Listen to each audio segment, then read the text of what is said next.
2014 വാഷിങ്ടണിലെ seat. അവിടെ software എഞ്ചിനീയറായി ജോലി ചെയ്യുകയായിരുന്നു നേതൻ. അർദ്ധരാത്രിയായിട്ട് വന്ന് നല്ല തിരക്കുണ്ടായിരുന്നു. തൻ്റെ ഫോണിൽ കുറേ നേരമായി നോട്ടിഫിക്കേഷൻ വരുന്ന ശബ്ദം അയാൾക്ക് കേൾക്കാമായിരുന്നു. പക്ഷെ തിരക്ക് കാരണം അത് നോക്കാൻ പറ്റിയില്ല. നന്നായി വിശന്നപ്പോൾ എന്തെങ്കിലും കഴിക്കാനായി അയാൾ പുറത്തേക്ക് ഇറങ്ങി. ഓഫീസിന് താഴെയുള്ള പിസ്സ ഹട്ടിൽ നിന്നും ഒരു പിസ്സ ഓർഡർ ചെയ്ത് കാത്തിരിക്കുമ്പോഴാണ് അയാളത് ഓർത്തത്. എന്തായിരുന്നു നേരത്തെ വന്ന ആ നോട്ടിഫിക്കേഷൻ? ഫേസ്ബുക്കിൽ നിന്നാണെന്ന് അയാൾക്ക് മനസ്സിലായി. പക്ഷേ ആ നോട്ടിഫിക്കേഷൻ കണ്ട് അയാൾ ഭയന്ന് പോവുകയായിരുന്നു. അത് അയാളുടെ മുൻകാമുകി എമിലിയുടെ മെസ്സേജ് ആയിരുന്നു. എമിലി 2 വർഷങ്ങൾക്ക് മുമ്പേ ഒരു അപകടത്തിൽ മരണപ്പെട്ടിരുന്നു. വെറും 2 വാക്ക്, ഹായ് നാറ്റി. അതയാളെ ഭയപ്പെടുത്തുകയാണ് ചെയ്തത്. കഴിഞ്ഞ 2 വർഷക്കാലം തൻ്റെ ജീവിതത്തെ തന്നെ ഉലച്ചു കളഞ്ഞ ഒരു വലിയ നഷ്ടമായിരുന്നു എമിലിയുടേത്. എന്നാൽ അവളുടെ ഈ സന്ദേശം അയാളിൽ ഒരു വലിയ ഭയമാണ് ഉണ്ടാക്കിയത്. അവൾക്ക് മാത്രം അറിയാവുന്ന, അവരുടെ പേഴ്സണൽ ടൈമിൽ അവൾ വിളിച്ചിരുന്ന നാറ്റി എന്ന പേര് മറ്റൊരാൾക്ക് എങ്ങനെയാണ് അറിയാൻ സാധിക്കുന്നത്? ആരായിരിക്കും എമിലിയുടെ അക്കൗണ്ട് ഉപയോഗിക്കുന്നത്? അതറിയാൻ വേണ്ടി നേതൻ തിരിച്ചൊരു ഹായ് അയച്ചു. അതോടെ തുരുതുരാ മെസ്സേജുകൾ വന്നു. നേതനും എമിലിക്കും മാത്രം അറിയാവുന്ന രഹസ്യങ്ങൾ പോലും എമിലിയുടെ അക്കൗണ്ട് ഉപയോഗിക്കുന്നയാൾ മെസ്സേജിലൂടെ പറയുമ്പോൾ നേതന് ഭയമാണ് ഉണ്ടായത്. എങ്കിലും ആരാണ് ആ അക്കൗണ്ട് ഉപയോഗിക്കുന്നത് എന്നറിയാൻ വേണ്ടി എമിലിയുടെ വീട്ടിൽ പോയി അന്വേഷിക്കാൻ നേതൻ തീരുമാനിക്കുന്നു. അവിടെ ചെന്നപ്പോൾ അവിടെ നിന്നും അറിഞ്ഞ കാര്യം ഒരല്പം കൂടി അയാളിൽ ഭയമാണ് ഉണ്ടാക്കിയത്.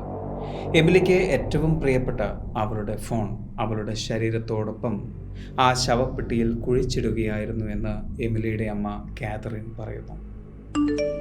അമ്മയോട് സംസാരിച്ചു കൊണ്ടിരിക്കെ നേതൻ്റെ ഫോണിലേക്കൊരു മെസ്സേജ് വരുന്നു. അതിലെഴുതിയത് ഇങ്ങനെയാണ്: എൻ്റെ അമ്മ ഇന്ന് പതിവിലും സുന്ദരിയായിരിക്കുന്നു, അല്ലേ നാറ്റി? കഴിഞ്ഞ 10 വർഷമായി താൻ സ്നേഹിച്ചുകൊണ്ടിരിക്കുന്ന തൻ്റെ കാമുകിയുടെ ഓരോ മെസ്സേജുകളും തനിക്ക് ഭയമാണ് ഉണ്ടാക്കുന്നത് എന്ന് നേതൻ തിരിച്ചറിയുകയായിരുന്നു. അയാൾ ധരിക്കുന്ന വസ്ത്രങ്ങൾ, അയാൾ എവിടെയാണ് പോകുന്നത്, അയാൾ പോകുന്ന സ്ഥലങ്ങൾ എല്ലാം എമിലിയുടെ അക്കൗണ്ട് ഉപയോഗിക്കുന്നയാൾക്ക് എങ്ങനെയാണ് മനസ്സിലാക്കാൻ സാധിക്കുന്നത്? ഒരു രാത്രി അയാൾക്കൊരു കോൾ വന്നു. ഫേസ്ബുക്ക് മെസ്സഞ്ചറിൽ നിന്നും വന്നൊരു വീഡിയോ കോളായിരുന്നു അത്. എമിലി റോസ് കോളിംഗ് എന്നായിരുന്നു സ്ക്രീനിൽ കണ്ടത്. അയാൾക്ക് ഹൃദയമിടിപ്പ് കൂടി. അയാൾ കോൾ എടുത്തു. സ്ക്രീനിൽ ഇരുട്ടായിരുന്നു. പക്ഷേ അയാൾക്ക് മനസ്സിലായി, കോൾ ചെയ്തിരുന്നയാൾ ഏതോ ഒരു വീട്ടിലൂടെ അതിവേഗത്തിൽ ഓടുകയാണ്. ചില വെളിച്ചങ്ങൾ പിറകിലേക്ക് പോകുന്നത് സ്ക്രീനിൽ വ്യക്തമായി കാണാമായിരുന്നു. അല്പനേരത്തിന് ശേഷം ഒരു രൂപം അതിൽ വ്യക്തമായി വന്നു. അതായത് ഒരു വെളിച്ചത്തിന് അഭിമുഖമായി ഒരാൾ നിൽക്കുകയാണെങ്കിൽ എപ്രകാരമാണോ സ്ക്രീനിൽ കാണുന്നത് അതുപോലെ. അത് വ്യക്തമായി വന്നപ്പോൾ ആ കാഴ്ച അയാളിൽ ഭയമാണ് ഉണ്ടാക്കിയത്. അതായത് താൻ തനിച്ച് താമസിക്കുന്ന വീട്ടിൽ മറ്റൊരാൾ തൻ്റെ പിറകിൽ നിന്നും തന്നെ വീഡിയോ എടുത്താൽ എങ്ങനെയാണോ ആ കാഴ്ചയാണ് നേതൻ തൻ്റെ ഫോണിൽ കണ്ടത്. മരണശേഷം ഒരാൾക്ക് തിരിച്ചു വരാൻ സാധിക്കുമോ? ഇല്ല എന്നാണ് നിങ്ങൾ പറയാൻ തുടങ്ങുന്നത് എങ്കിൽ അങ്ങനെയല്ല, പറ്റും. അതിന് വെറും 15 കൊല്ലം കൂടി കാത്തിരുന്നാൽ മതി. 2040 നമുക്ക് മരണമില്ലാതാക്കാൻ ഒരു സാങ്കേതികത വരുന്നു. കയറിപ്പോരും ചങ്ങായിമാരെ ബേപ്പൂർ സുൽത്താൻ്റെ ദുനിയാവിലേക്ക്.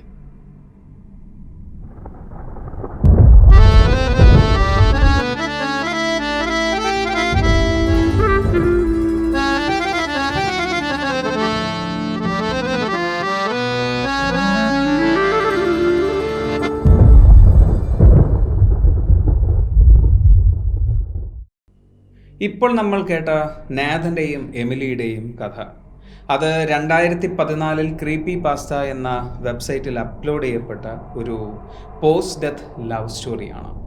അതിനെ അങ്ങനെ വെറും ഒരു കഥ എന്ന് പറഞ്ഞ് തള്ളിക്കളയാൻ സാധിക്കുമോ? ഇല്ല. കാരണം 12 വർഷങ്ങൾക്ക് മുമ്പ് വൈറലായ ആ കഥയേക്കാൾ ഭീകരമായ ചിലത് 15 വർഷങ്ങൾ കാത്തിരുന്നാൽ നമുക്ക് കേൾക്കാൻ സാധിക്കും.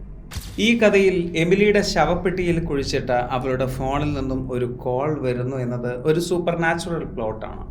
എന്നാൽ 2026 മെറ്റ പറയുന്ന അനുസരിച്ച് നിങ്ങൾ മരണപ്പെട്ടാൽ നിങ്ങളുടെ പ്രിയപ്പെട്ടവർക്ക് നിങ്ങളുടെ ഒരു കോൾ വരണമെങ്കിൽ നിങ്ങൾക്ക് ഫോൺ പോലും ആവശ്യമില്ല എന്നാണ്. അതായത് ഇത്രയും കാലം മരണപ്പെടുന്നത് വരെ നിങ്ങൾ ഉപയോഗിക്കുന്ന ഡാറ്റ മാത്രം മതി നിങ്ങൾക്ക് പുനർജനിക്കാൻ എന്ന്.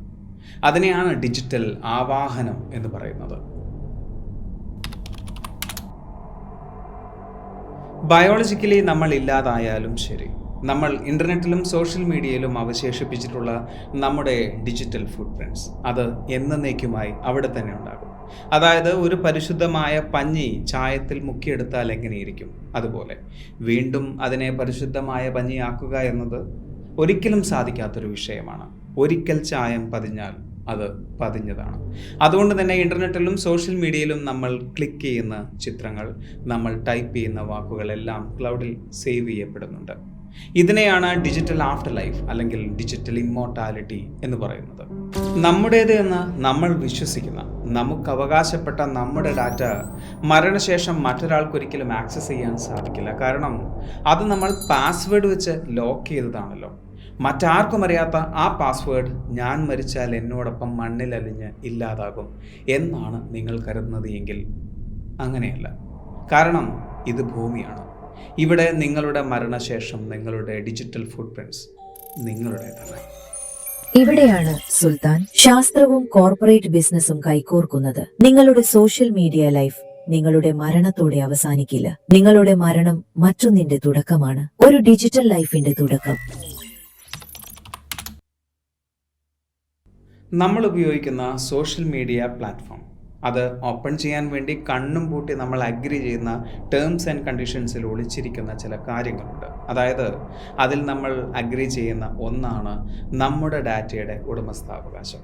അത് ആ കമ്പനിക്കാണ്. ഉദാഹരണത്തിന് ഇൻസ്റ്റഗ്രാം, ഫേസ്ബുക്ക്, വാട്സാപ്പ് പോലുള്ള സോഷ്യൽ മീഡിയ പ്ലാറ്റ്ഫോമുകളാണ് നിങ്ങൾ ഉപയോഗിക്കുന്നത് എങ്കിൽ നിങ്ങളുടെ ഡാറ്റയുടെ ഉടമസ്ഥാവകാശം മെറ്റയ്ക്കാണ്. നിങ്ങൾ മരിച്ചാലും നിങ്ങളുടെ ഡാറ്റ അവരുടെ സെർവറിലുണ്ടാകും.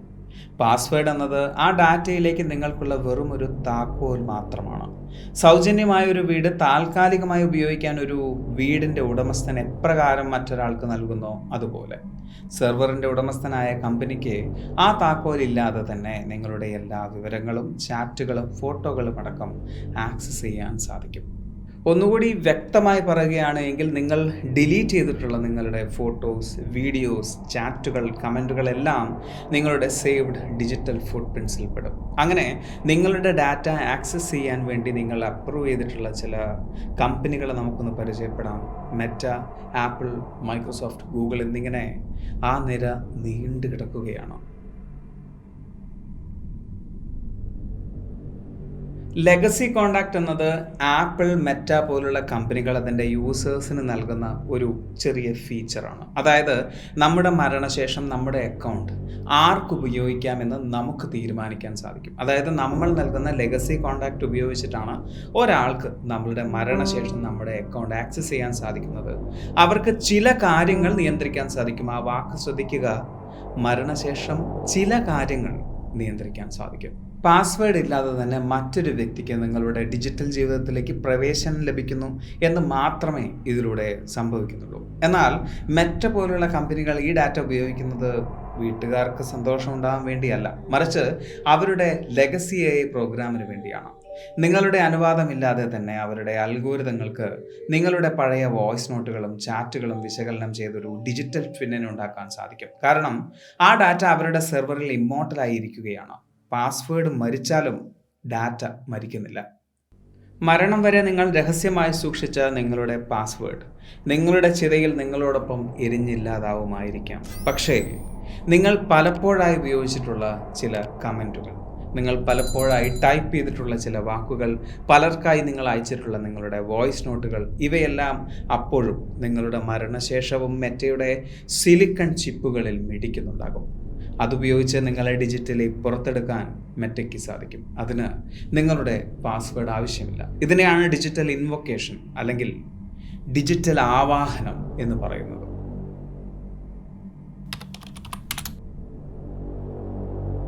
നമ്മുടെ ഡാറ്റ മെറ്റ ചുമ്മാ ശേഖരിച്ചു വെക്കുകയല്ല, അതുപയോഗിച്ച് നമ്മളെ പുനർനിർമ്മിക്കുകയാണ് എന്നാണ് പറയപ്പെടുന്നത്. അതായത് നമ്മുടെ ഡാറ്റ ഉപയോഗിച്ച് അവർ ചില AI ബോട്ടുകളെ പരിശീലിപ്പിക്കുന്നു. ഈ ഒരു പ്രോസസ്സിനെ AI റിയാനിമേഷൻ എന്നാണ് അവർ പറയുന്നത്. 2024 പകുതിയോടുകൂടിയാണ് അങ്ങനെ ഒരു പ്രഖ്യാപനം മെറ്റ കൊണ്ടുവരുന്നത്. നമ്മുടെ ഡാറ്റ ഉപയോഗിച്ച് ചില AI ബോട്ടുകളുടെ സഹായത്തോടു കൂടി നമ്മളെ തന്നെ അവർ പുനർസൃഷ്ടിക്കാൻ ശ്രമിക്കുന്നു എന്ന്. മെറ്റയുടെ പുതിയ അപ്ഡേറ്റ് പ്രകാരം നമ്മൾ ഫേസ്ബുക്കിലും ഇൻസ്റ്റഗ്രാമിലും ഷെയർ ചെയ്യുന്ന കാര്യങ്ങൾ, ഫോട്ടോകളാവട്ടെ, ചാറ്റുകളാവട്ടെ, കമൻറ്റുകളാകട്ടെ, അവരുടെ ലാമ പോലുള്ള എഐകളെ പഠിപ്പിക്കാൻ അവർ ഉപയോഗിക്കുന്നു. നമ്മൾ ആക്സെപ്റ്റ് അടിക്കുന്ന നിബന്ധനകളിൽ ഇതും ഉൾപ്പെടുന്നു. യൂറോപ്പിലും മറ്റും ഇതിനെതിരെ വലിയ പ്രതിഷേധം നടന്നപ്പോൾ മെറ്റ നൽകിയ ഓപ്ഷനാണ് റൈറ്റ് ടു ഒബ്ജക്റ്റ്. അതായത് എൻ്റെ ഡാറ്റ എഐയെ പഠിപ്പിക്കാൻ ഉപയോഗിക്കരുത് എന്ന് നമുക്ക് പറയാം. പക്ഷേ ഇത് വളരെ സങ്കീർണമായൊരു പ്രോസസ്സാണ്. മിക്കവാറും ആളുകൾ ഇത് ശ്രദ്ധിക്കാറില്ല. നമ്മുടെ അറിവോടുകൂടി അല്ലാതെ, അല്ലെങ്കിൽ നമ്മൾ മനഃപൂർവ്വമല്ലാതെ അപ്രൂവ് ചെയ്ത് കൊടുക്കുന്ന ഈ AI ടേംസ് ഓഫ് സർവീസസിലൂടെ യഥാർത്ഥത്തിൽ മനസ്സിലാക്കേണ്ട ഒരു കാര്യം, നമ്മുടെ ആത്മാവിനെ നമ്മൾ ഡിജിറ്റൽ ലോകത്തിന് പണയം വയ്ക്കുകയാണ് എന്നാണ്.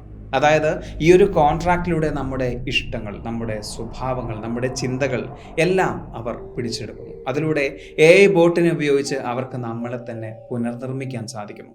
2026 നിങ്ങൾ മരണപ്പെട്ടു എന്ന് തന്നെ ഇരിക്കട്ടെ, നിങ്ങളെ പുനർനിർമ്മിക്കാൻ അവർക്ക് നിയമപരമായി യാതൊരുവിധ തടസ്സവുമില്ല എന്ന്. മെറ്റ മുമ്പ് ഫയൽ ചെയ്തിട്ടുള്ള ചില പേറ്റന്റുകളിൽ സോഷ്യൽ മീഡിയ ഗോസ്റ്റ് അല്ലെങ്കിൽ conversational chat bot of A specific person എന്നിങ്ങനെ പല വാക്കുകളും മെൻഷൻ ചെയ്തിട്ടുള്ളത് നമുക്ക് കാണാൻ സാധിക്കും. ഇതിലൂടെ മനസ്സിലാക്കാൻ സാധിക്കുന്നത് നമ്മുടെ എല്ലാം ചാറ്റ് ഹിസ്റ്ററി ഡാറ്റ ഉപയോഗിച്ച് നമ്മളെപ്പോലെ സംസാരിക്കുന്ന, നമ്മുടെ സ്വഭാവങ്ങളുള്ള ഒരു ചാറ്റ് ബോട്ടിനെ സൃഷ്ടിക്കാനുള്ള അവരുടെ ഉദ്ദേശമാണ്. ഇത് തന്നെയാണ് തൊട്ടുമുമ്പേ നമ്മൾ സംസാരിച്ച AI ഡാറ്റ കൺസെൻറ്റും.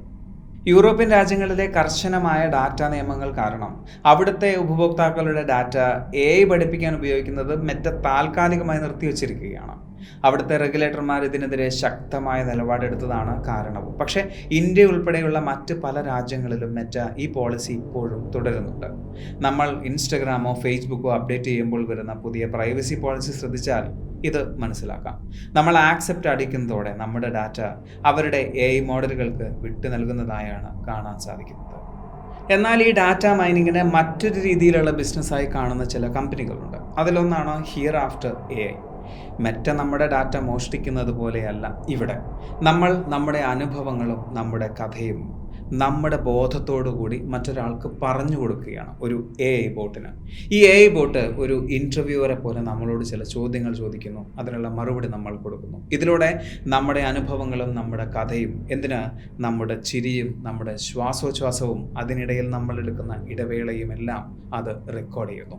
ഇതിലൂടെ നമ്മുടെ സമ്മതത്തോടെ നമ്മളൊരു ട്വിന്നിനെ ഉണ്ടാക്കുകയാണ്. നമുക്ക് ഏറ്റവും പ്രിയപ്പെട്ട വീഡിയോകളും ഫോട്ടോകളും വോയിസ് നോട്ടുകളും എല്ലാം ഇതിലേക്ക് അപ്ലോഡ് ചെയ്യാവുന്നതാണ്. നാളെ എന്നെങ്കിലും നമ്മൾ ഈ ലോകത്തോട് വിട പറഞ്ഞാൽ നമുക്ക് പ്രിയപ്പെട്ടവർക്ക് നമ്മളോട് സംസാരിക്കുന്നത് പോലെ ഈ AI ബോട്ടിനോട് സംസാരിക്കാം. നമ്മൾ ചിന്തിക്കുന്നത് പോലെ, നമ്മൾ സംസാരിക്കുന്ന വേഗത്തിൽ, താളത്തിൽ, ഈണത്തിൽ, ശബ്ദത്തിലെല്ലാം സംസാരിക്കുന്ന ഒരു AI ബോട്ടിനോട് നമുക്ക് പ്രിയപ്പെട്ടവർക്ക് സംസാരിക്കാം. യുജീനിയ ക്യൂഡ, അങ്ങനൊരു പേര് ഒരിക്കലും മനുഷ്യന് മറക്കാൻ സാധിക്കില്ല. കാരണം നമ്മുടെ ആദ്യത്തെ AI ഡിജിറ്റൽ ഗോസ്റ്റിനെ സൃഷ്ടിച്ചത് യുജീനിയ ക്യൂഡയാണ്. അവർക്ക് ഏറ്റവും പ്രിയപ്പെട്ട ഒരു സുഹൃത്തുണ്ടായിരുന്നു, റോമൻ മസുറങ്കോ. 2015 ഒരു കാർ അപകടത്തിൽ അയാൾ മരണപ്പെട്ടു. ആ വേർപാട് അവരെ വല്ലാതെ ബാധിച്ചിട്ടുണ്ടായിരുന്നു. ഒരു AI ഡെവലപ്പർ കൂടിയായിരുന്ന യുജീനിയ റോമൻ ജീവിച്ചിരുന്നപ്പോൾ തനിക്ക് അയച്ചിരുന്ന ആയിരക്കണക്കിന് ടെലഗ്രാം ചാറ്റുകൾ ശേഖരിച്ച് ഒരു AI ബോട്ടിനെ സൃഷ്ടിച്ചു. റോമൻ സംസാരിക്കുന്നത് പോലെ തന്നെ സംസാരിക്കുന്ന, റോമൻ്റെ തമാശകൾ പോലെ തന്നെ തമാശകൾ പറയുന്ന ഒരു ചാറ്റ് ബോട്ട് രൂപപ്പെട്ടു. മരിച്ച സുഹൃത്തിനെ അവർ ഡിജിറ്റലായി തിരിച്ചു കൊണ്ടുവന്നു. ആ പരീക്ഷണത്തിൽ നിന്നാണ് ഇന്ന് ലോക പ്രശസ്തമായ റെപ്ലിക്ക AI എന്ന കമ്പനി ജനിക്കുന്നത്. കോടിക്കണക്കിന് ആളുകളാണ് ഇന്ന് തങ്ങളുടെ ഏകാന്തത മാറ്റാൻ ഇത്തരം ഡിജിറ്റൽ സുഹൃത്തുക്കളെ നിർമ്മിക്കുന്നത്. നമ്മുടെ സമ്മതത്തോടെ, നമ്മുടെ ഇഷ്ടത്തോടെ നമ്മളൊരു ഡിജിറ്റൽ ട്വിന്നിനെ ഉണ്ടാക്കുന്നതും നമ്മുടെ സമ്മതമില്ലാതെ, അങ്ങനെ പറയാൻ സാധിക്കില്ല, മനഃപൂർവ്വമല്ലാതെ നമ്മുടെ സമ്മതത്തോടു കൂടി സൃഷ്ടിക്കുന്ന ഒരു ഡിജിറ്റൽ ട്വിന്നിനെ സൃഷ്ടിക്കുന്നതും രണ്ടും രണ്ടാണ്. അതായത് ഇന്ന് നമ്മൾ ഉപയോഗിക്കുന്ന, ഇന്ന് നമ്മൾ അവശേഷിപ്പിക്കുന്ന നമ്മുടെ ഡിജിറ്റൽ ഫുട് പ്രിൻറ്റ്സ് നാളെ എങ്ങനെയൊക്കെ, ആരൊക്കെ, ഏതൊക്കെ രീതിയിൽ ഉപയോഗിക്കുമെന്ന് ഒരിക്കലും നമുക്ക് പ്രവചിക്കാൻ പോലും സാധിക്കില്ല. സൗജന്യമായി സോഷ്യൽ മീഡിയ ഉപയോഗിക്കണമെങ്കിൽ നിങ്ങളുടെ ഡാറ്റ AIക്ക് നൽകണമെന്ന് പറയുന്നൊരു നിബന്ധന ഉടനെ തന്നെ നമുക്ക് പ്രതീക്ഷിക്കാം. സൗജന്യമായി സോഷ്യൽ മീഡിയ ഉപയോഗിക്കാൻ വേണ്ടി ഇന്ന് നമ്മൾ കൊടുക്കുന്നത് നമ്മുടെ സ്വകാര്യതയാണ്. നാളെ നമ്മൾ കൊടുക്കേണ്ടത് നമ്മുടെ അസ്തിത്വമാണ്. ശരിയാണ്, നമ്മൾ സൗജന്യമായി തന്നെയാണ് സോഷ്യൽ മീഡിയ ഉപയോഗിക്കുന്നത്. അതുകൊണ്ട് തന്നെ നമ്മുടെ ഡിജിറ്റൽ കോസ്റ്റ് നമ്മുടെ മരണശേഷവും നിലനിൽക്കും. മറ്റൊന്നിനും വേണ്ടിയല്ല, ഏതോ ഒരു സെർവറിൽ മറ്റാർക്കോ ലാഭം ഉണ്ടാക്കാൻ വേണ്ടി മരണമില്ലാതെ പണിയെടുക്കുന്ന ഒരു അനാഥ പ്രേതമായി. ഈ ഒരു വീഡിയോ നിങ്ങൾക്ക് ഇഷ്ടമായി എന്ന് വിചാരിക്കുന്നു. സുൽത്താൻ എപ്പോഴും പറയുന്നത് പോലെ സബ്സ്ക്രൈബുകൾ കൂമ്പാരമാകുമ്പോൾ പരിപാടി ഗംഭീരമാവും. അതുകൊണ്ട് സബ്സ്ക്രൈബ് ചെയ്യുക. അടുത്ത വീഡിയോയ്ക്ക് വേണ്ടി കാത്തിരിക്കുക. അതുവരെ.